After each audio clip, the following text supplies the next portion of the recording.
चुनाव से पहले आम आदमी पार्टी और अरविंद केजरीवाल के लिए टेंशन बढ़ाने वाली खबर आई है। दिल्ली विधानसभा चुनाव का बिगुल बज चुका है। आम आदमी पार्टी की नज़र तीसरी जीत पर है। अरविंद केजरीवाल खुद चुनावी सभाओं में व्यस्त हैं। इस बीच उनकी टेंशन बढ़ाने वाली खबर सामने आई है। खबर है कि दिल्ली चुनाव से पहले एक बार फिर शराब घोटाले का जिन बाहर आ गया है।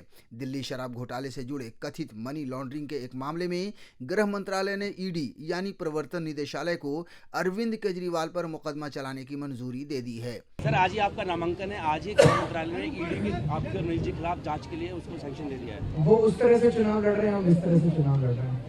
अरविंद केजरीवाल को लेकर यह खबर ऐसे वक्त में आई है जब दिल्ली में 5 फरवरी को वोटिंग है। नतीजे 8 फरवरी को आएंगे और पूरी पार्टी चुनाव प्रचार में व्यस्त है।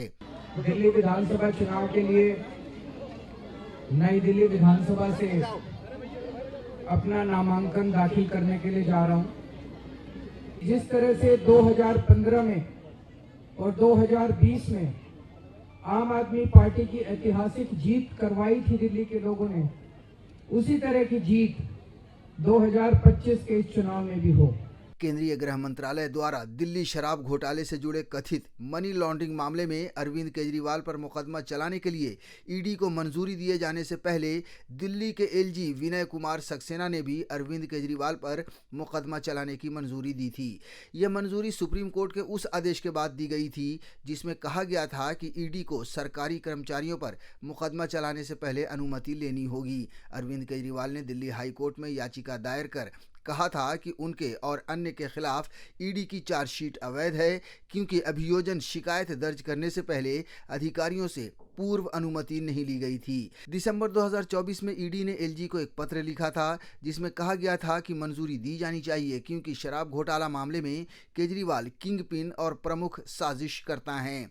इस मामले में दिल्ली हाई कोर्ट ने भी आम आदमी पार्टी के नेतृत्व वाली दिल्ली सरकार को फटकार लगाई है। जस्टिस सचिन दत्ता की सिंगल जज बेंच ने कहा कि सीएजी रिपोर्ट सदन के पटल पर नहीं रखना पड़े, इसलिए दिल्ली सरकार ने विधानसभा का विशेष सत्र बुलाने से अपने पैर खींच लिए। बीजेपी ने सीएजी रिपोर्ट का हवाला देते हुए दावा किया कि शराब नीति घोटाले से दिल्ली को 2026 करोड़ रुपए का राजस्व घाटा हुआ। बीजेपी ने दावा किया है कि दिल्ली शराब घोटाले में आम आदमी पार्टी के कई नेताओं को रिश्वत मिली। दिल्ली हाई कोर्ट ने आम आदमी पार्टी सरकार को फटकार लगाते हुए कहा कि सीएजी रिपोर्ट पर जिस तरह से आपने अपने कदम पीछे खींचे हैं, उससे आपकी ईमानदारी पर संदेह पैदा होता है। हाई कोर्ट ने आगे जोर देते हुए कहा कि रिपोर्ट तुरंत स्पीकर को भेजी जानी चाहिए थी और इस पर सदन में चर्चा शुरू करनी चाहिए थी।